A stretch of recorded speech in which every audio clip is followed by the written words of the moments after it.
Hit it, Phil. Da-da-da-da-da-da-da. Can it be the breeze that fills the trees with rare and magic perfume? Oh, no, it isn't the breeze. It's Jackson time. La-da-da-da. Stay tuned. Right after this episode. For our discussion.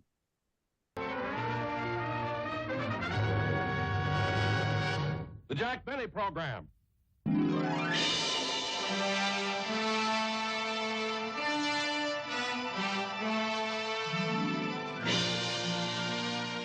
Ladies and gentlemen, as many of you know, Jack Benny spent the past summer vacationing in Europe. Among the fascinating cities Jack visited was London, England. London, with its many historical bridges across the Thames. The majestic dignity of Buckingham Palace. And if you walk down Piccadilly toward Hyde Park, you'll come to the Grosvenor House. This is where our little star stayed during his visit. Hello? Oh, hello, Mary. I know we've been in London 5 days. What about it? Well, certainly I intend to do all those things, but not till I'm ready. I mean, that's the trouble with tourists. The minute they get to a foreign country, they rush all over the place before they know what they're doing. Look, Mary, I'll call you when I'm ready. Goodbye. Mr. Wickers, I'm sorry about that interruption. Well, that's quite all right, sir. Shall we continue? Yes, let's do that. Now, what's the equivalent denomination to an American quarter? Now, no peeking. I'm sorry. Let's see. The equivalent to an American quarter would be a shilling, a sixpence, a threepence, and a halfpenny. And what's the next denomination to a sixpence? A shilling. And 2 shillings and a sixpence equals? A half-crown. Oh, very good, very good. And 7 half-crowns, 2 shillings and a tuppence and a threepence. A quid. Oh, Jolly Roger. Oh, I'm so sorry, I'm becoming emotional. It's all right. I was quite thrilled myself. Now, Mr. Wickers, when do you think I'll be ready? Supposing you were dining in one of London's finest restaurants and that your bill came to 65 shillings, what change would you receive if you gave the waiter a £5 note? Let's see, if the dinner costs 65 shilling and I gave the waiter a £5 note, I'd get back £1, 3 half-crown, 2 florin, 2 shilling, a threepence, tuppence, and a halfpenny.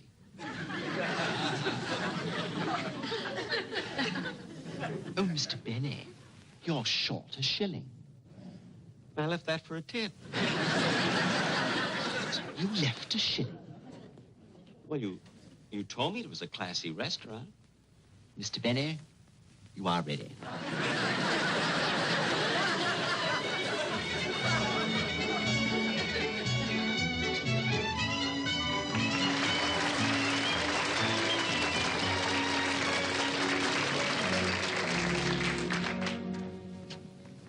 Good afternoon, Miss Livingston. Oh, good afternoon. May I be of assistance? No, thank you. I'm waiting for...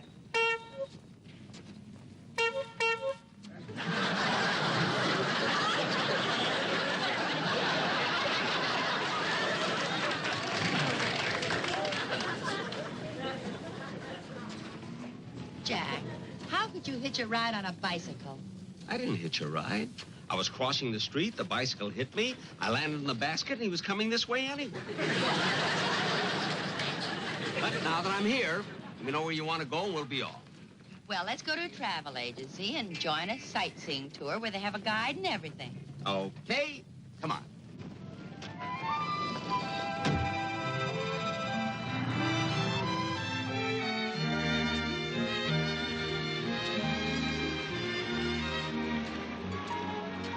Trafalgar Square here was named after the victory of the Battle of Trafalgar, which was fought under the leadership of one of England's most outstanding heroes, Lord Nelson. The statue to Lord Nelson was erected in 1867 and stands on a pedestal 145 feet high. Well, are you convinced, Jack? What do you mean, convinced? When we saw it from the bus, you said, look, there's the Leaning Tower of Pisa. Lawrence, anybody can make a mistake. It looked like it was leaning to me. The bus was going uphill.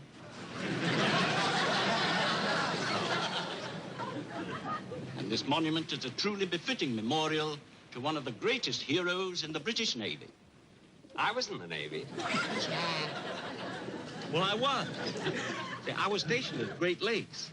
See, and our commanding officer always And now, consulted if you'll me. kindly follow me, ladies and gentlemen.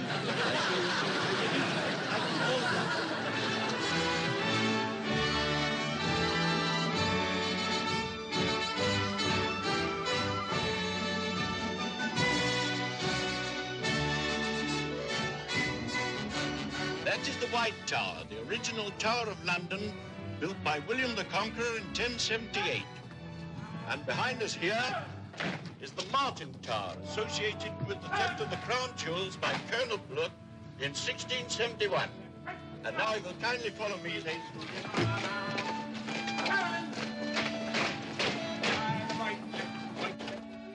From here, you have a beautiful view of London. The main entrance to the tower is over on that side. Hey, fellas! Now, will you please follow me, everybody?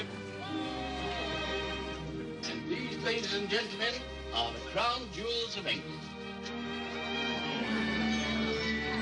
Just step this way, please.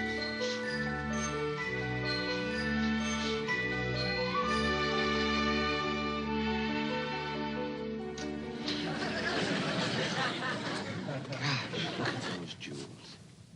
Aren't they beautiful? Beautiful. Why, they cost millions and millions of dollars. Gee, look at the way they sparkle. It might interest you to know that only on rare occasions do these treasures ever leave the tower. The last time was for the coronation, when this beautiful crown with its magnificent jewels was worn by... I say, Governor, would you stop panting? Your hot breath is fogging up the rubies. I'm sorry.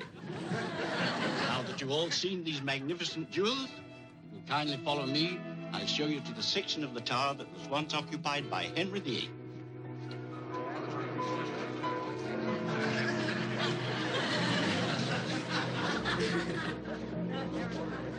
This particular room was his favorite dining hall. Come this way, please. Now, although the food on this table is made of wax, it represents a normal meal consumed by Henry VIII 5 times a day. Needless to say, this constant eating did cause a bit of an upset to his stomach. Now, there are several items of interest here that I'd like to draw your attention to. You know, Jack, it's hard to believe that one man could eat all this food and still... Jack. Now, if you will notice, Jack. on the base of this Jack. picture here,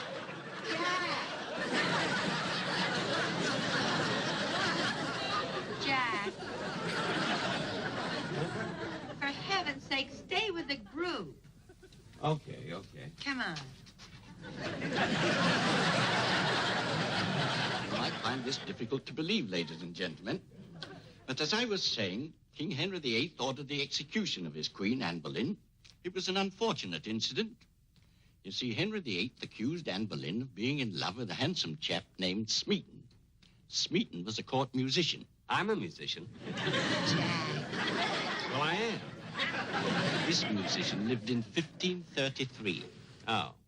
He thought you said 1633.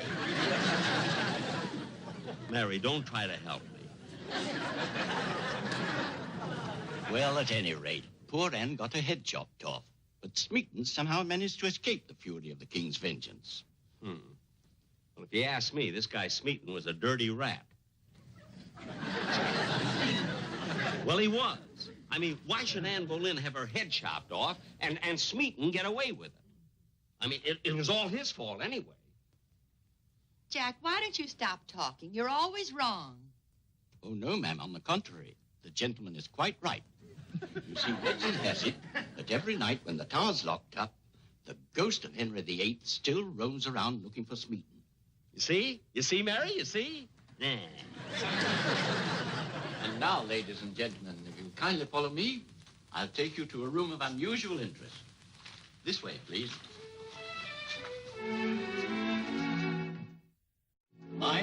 heads, please. Mind your heads. This, ladies and gentlemen, is the torture chamber. Will you step this way, please? Here in this dungeon were perpetrated some of the most horrible deeds in English history. Gosh, Jack, I've never seen anything so dreadful in all my life. Jack. And now, ladies and gentlemen.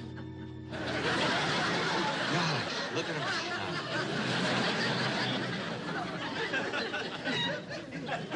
Jack, what's the matter with you? Huh? Oh, all right. And then there's another thing we ought to remember, ladies and gentlemen. No matter how fearful the punishment inflicted on these unfortunates, their terrifying screams could not be heard beyond this room because the walls are 12 feet thick. Isn't that horrible? Yeah. And I might add that the rack, this instrument here, is the most fiendish device of all. They would manacle a man by the wrists and by the feet, and then they would turn that wheel, and he would stretch and stretch until he would be forced to obey their slightest wish. Did you hear that, Jack? Yeah, it sounded familiar. You put it in Dennis Day's contract. And now, ladies and gentlemen, if you would follow me, I have one more item of interest to show you. Through this door. I'm sorry we weren't able to stay here any longer, ladies and gentlemen. It is time for the guard to lock up the old tower for tonight. I hope you all enjoyed it. You know, Jack, this is the most thrilling tour I've ever been on. Jack! Jack! Jack! Jack! See, that big one must be at least 100 carats. I'm gonna come back again tomorrow. Where'd they go? Oh, yes, they went to the torture chamber.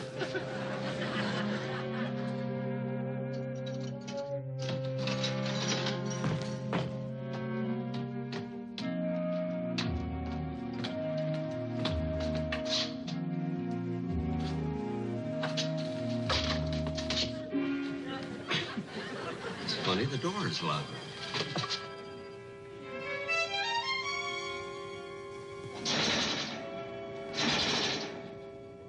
What's that?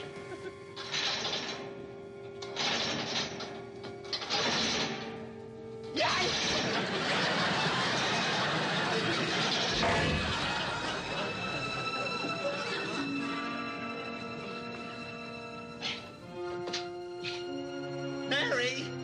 Mary! Rochester! Rochester! What am I calling him for? He's 6,000 miles away. Mary! Mary!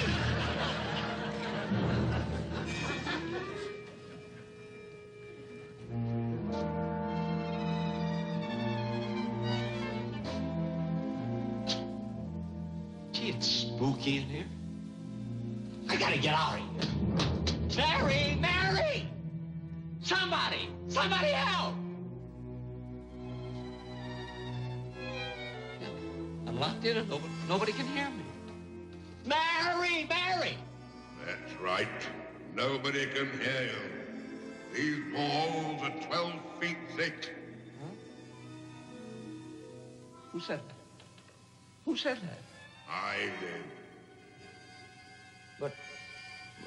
But I can't see you. Of course you can't see me. I am the ghost of Henry VIII. No, you're not the ghost of Henry VIII. I don't believe it. That I am.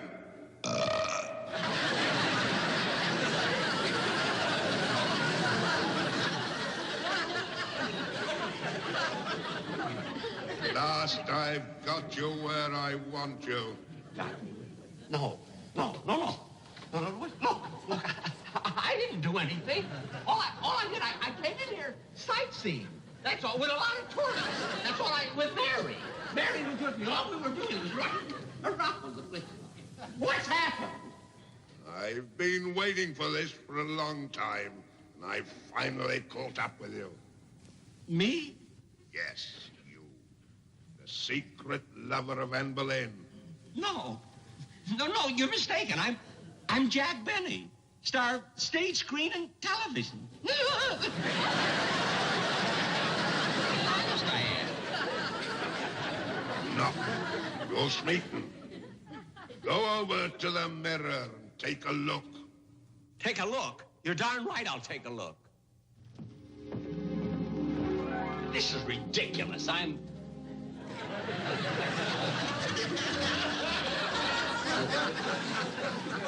don't understand. I told you, you're Smeaton, the man who made love to my queen. No, it must have been somebody else. It couldn't have been me. I'm a lousy lover. He told me that. I don't care what you... Now, please, listen to me, Hank. I mean, Henry. It must have been another Smeaton. It's Mary. Mary heard me. They're coming back.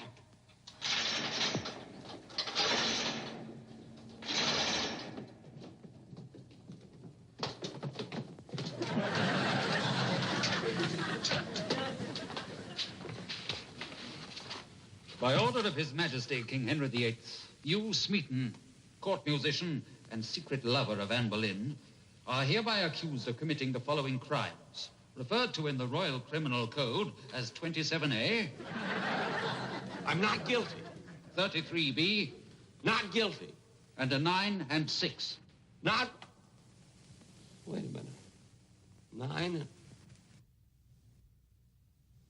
What's 9 and 6? The 15.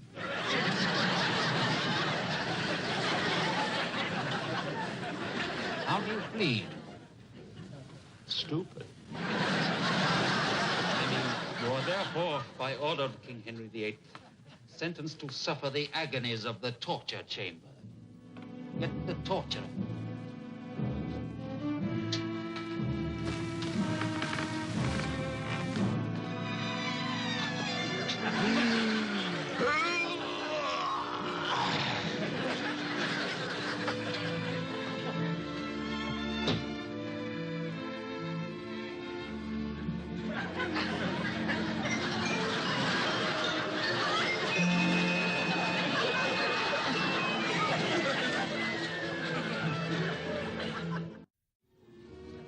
Prepare him for the rack.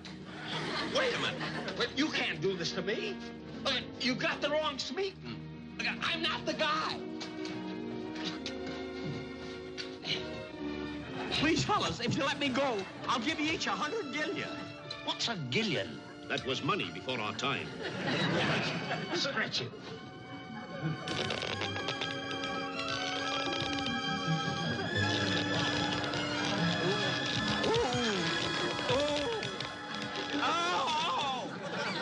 Again.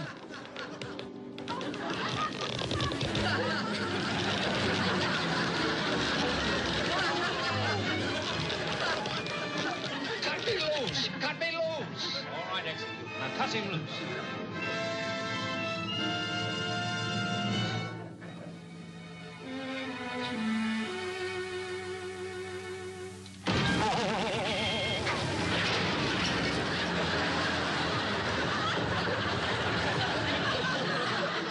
Take care of him, men. I'll come and start boiling the oil.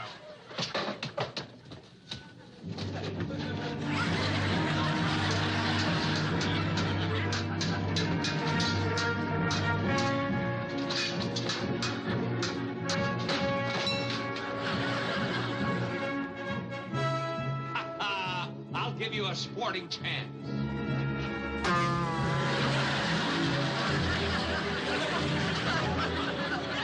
And now I'll take care of you.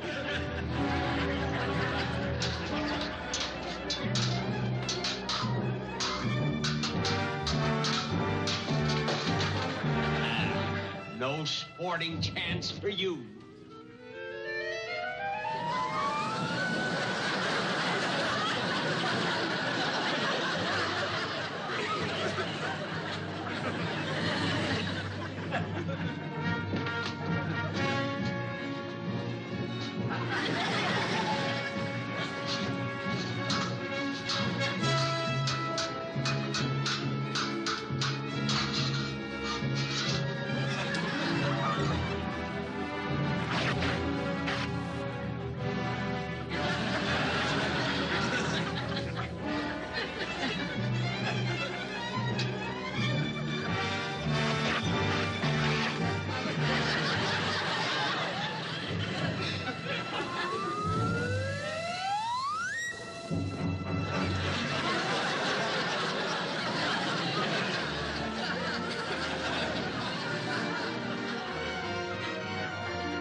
I've been captain of King Henry VIII's cricket team for 5 years. And this is the smoothest shave I've ever had, thanks to this double-edged blade.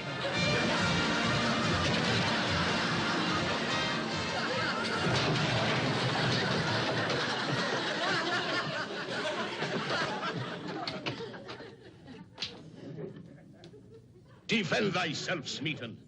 You're about to meet the greatest swordsman in all England. On guard!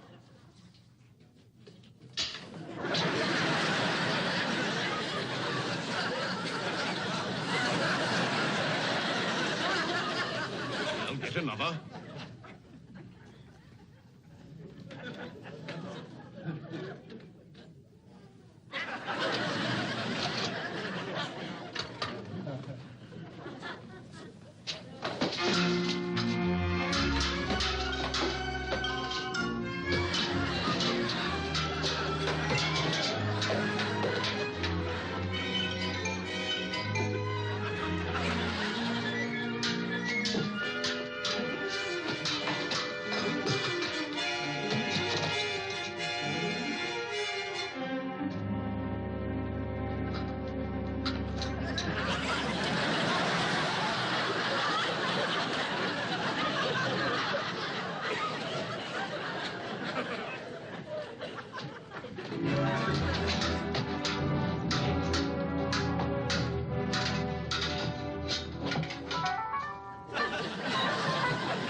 Where are the rest? Come on. Oh, there are more of you, eh? Well, enter and be killed like the rest. Ha, Anne Boleyn. You told Henry I was a lousy lover. I don't know what you're talking about. Put down that umbrella. Umbrella?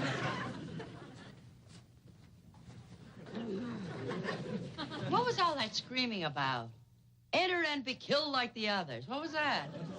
Well, Mary, I can explain. You see, when I found out I was locked in the torture chamber, I got frightened to death. And you know me with my vivid imagination, you see. I thought that, well, that I was back in the year 1533, and King Henry VIII accused me of making love to Anne Boleyn. I say, Governor, would you mind explaining later? We've got to catch the bus back to town.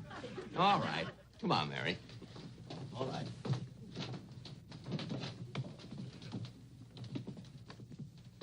So long, Henry. Goodbye, Jack.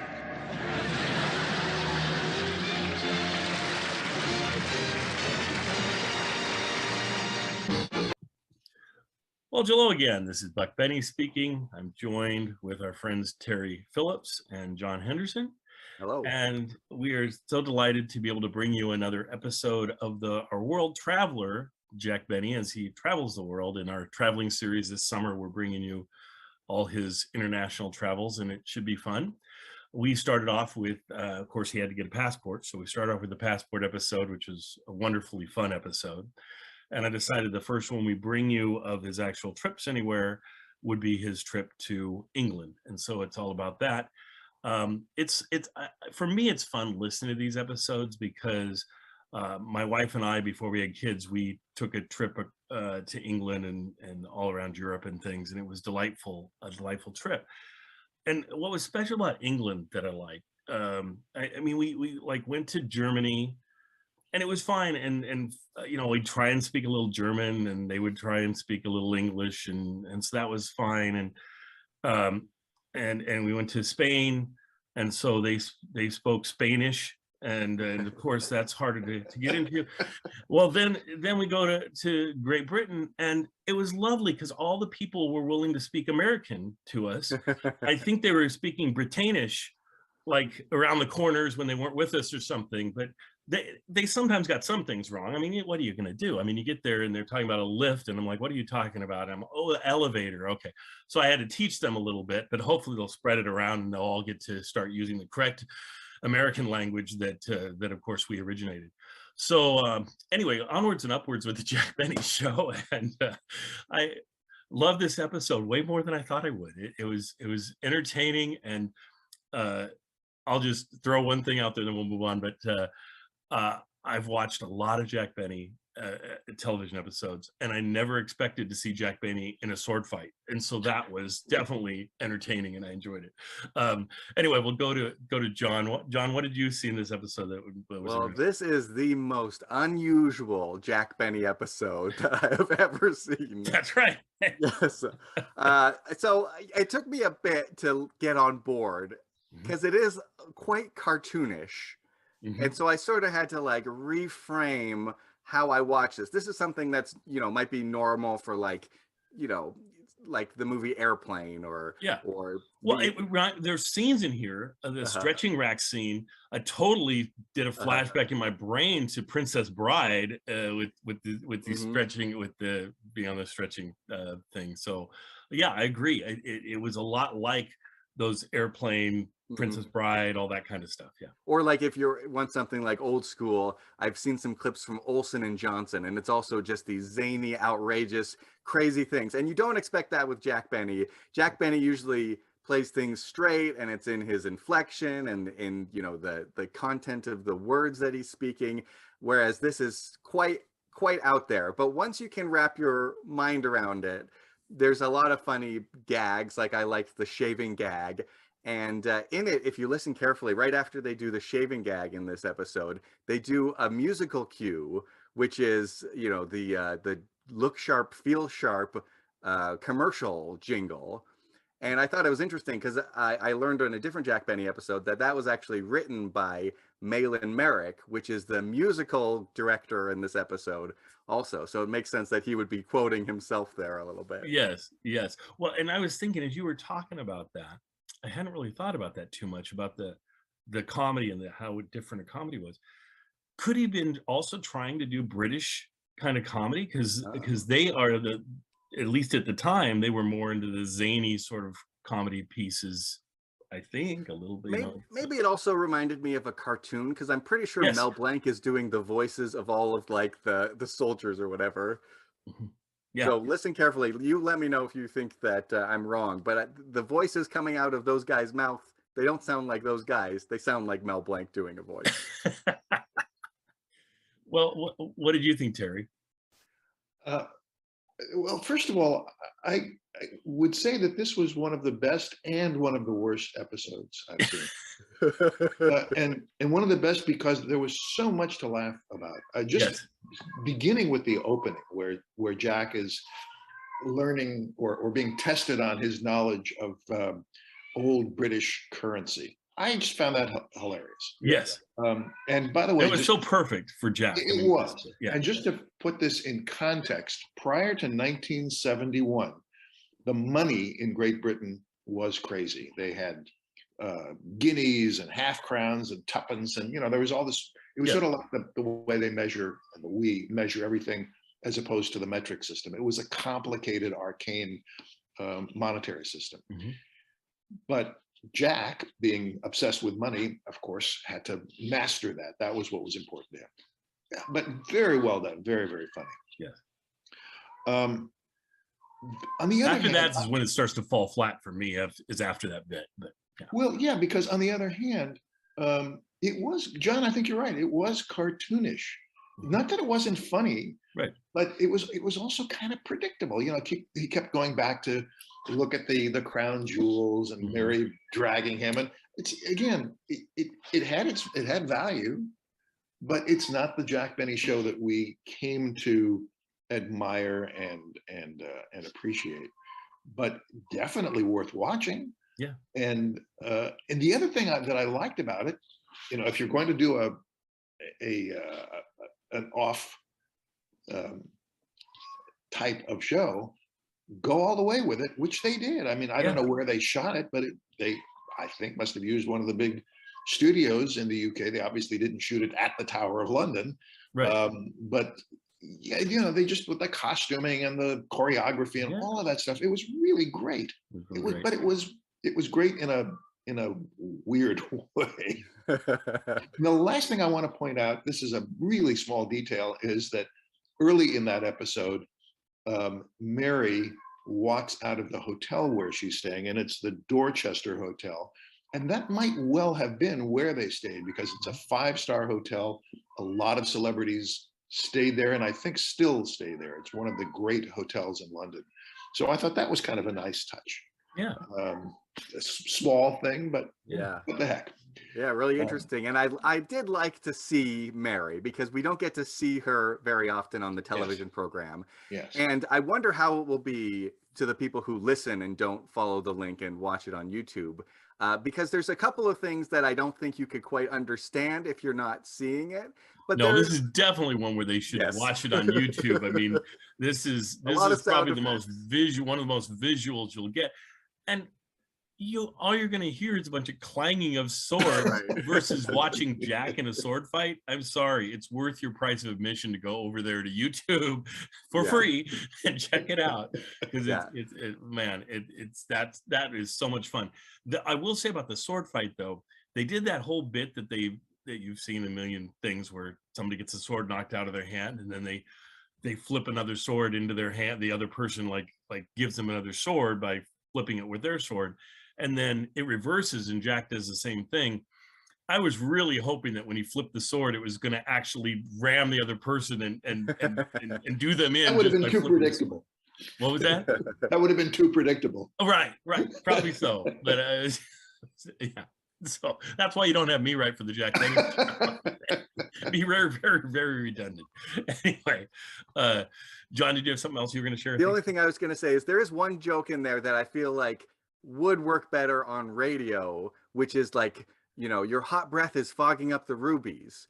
When you see it on television, you can see that's not the case. But when it's on radio, you know, you've got different things that that are going on in your mind, imagining, you know, what it might be like. And so yeah, agreed. So anyway, I guess we'll leave it at that. But an enjoyable episode. And I'll throw this piece out too. One thing that I love about the Jack Benny Show that is not true of any other show I can think of, it's a singularity for this show, is just the variety of different types of shows he can present, whether it's straight sitcom, whether it's the curtain guest sort of talking in front of the curtains show, whether it's more of a variety piece. And this is a whole nother flavor that we've never seen before. So to me, it just adds to all of these wonderful flavors that Jack Benny presents, and that what other show does this? No, nothing does this. And Daryl, we shouldn't forget that this episode had one other unusual factor, which is a very large cast, a large supporting cast. Large. And I think it's, I would guess, and these trip episodes seem to have fairly large casts, and maybe it's because doesn't have any of his regulars with him. It's just he and Mary, and so then they just have to use, you know, everybody else. In this case, it didn't have really another big name star, so they probably had more money to use them more extra. And I'd like to mention one last thing, if I may, which is that I loved the fact that they were in London, that they were out and about in London. Yes. Most of it didn't take place in the street, but when they did, they really sold it. They really showed us that they were there, and that was really nice. Oh, and the other thing I'll point out is with that piece, I love having these episodes in fairly high quality if we can. So I'm going to look. I think I've got a better quality one than the one we watched on YouTube to do this. And so if I do have a better quality one, I'll link to that instead of the one on YouTube. But what we saw was already really high quality. I was impressed by it. You know, obviously it was filmed. It was before video, but it looks really great. Yeah. So thanks everybody, and enjoy this episode, and we'll see you guys next time. We have a second episode coming from the UK that we're going to put out there very soon, and it's Jack doing a kind of a stand-up bit, and it's really fun and really different. It's from 1961. This one's from 1957, guys. 56. Okay. Thank you. All right, and then on we go. Thanks, everybody. Bye. Wow. Now for something very special. Kathy, what do we have now? We've got a trailer for our upcoming episode. Wow. John, do you like trailers?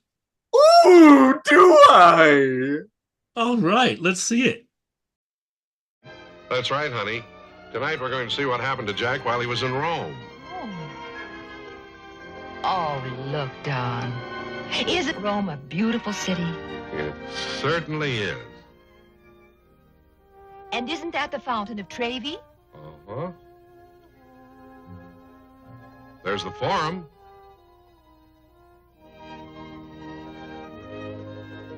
Oh, and there's the Colosseum.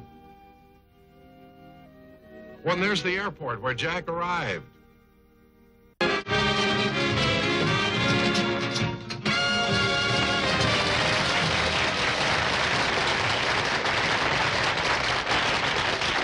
Well, it didn't take us long to get through customs, did it? No. It was a great idea arriving in Rome in the evening and then up bright and early in the morning, go sightseeing. Yes, sir. I wonder what I did with those baggage checks. You know, when you arrive in a big city late at night, it has its advantages. Because, you know, when you're as well known as I am, then you can sort of sneak in and... No, for heaven's sakes. What's the matter?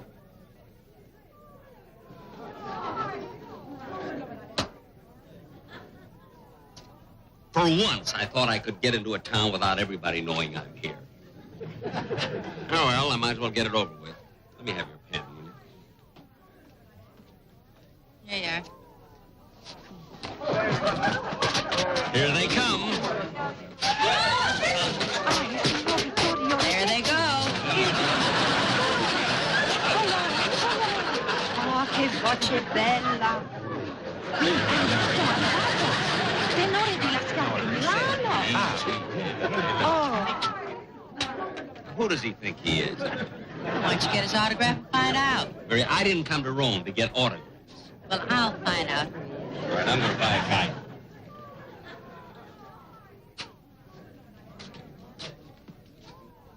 Oh, miss, guidebook. That's it. Gracias. Well, I got it. Here it is. Who is he? His name is Vittorio Rossetti. Means nothing to me. Please, will you follow me to the taxi, signor? Say, who's this fellow Vittorio Rossetti? Oh, he is the most famous opera singer in all Italy. Oh. Usually when he arrives in Rome, oh, such a commotion. But tonight he's trying to sneak in. I'm sneaking in. You snuck in better than he did. Oh, come on.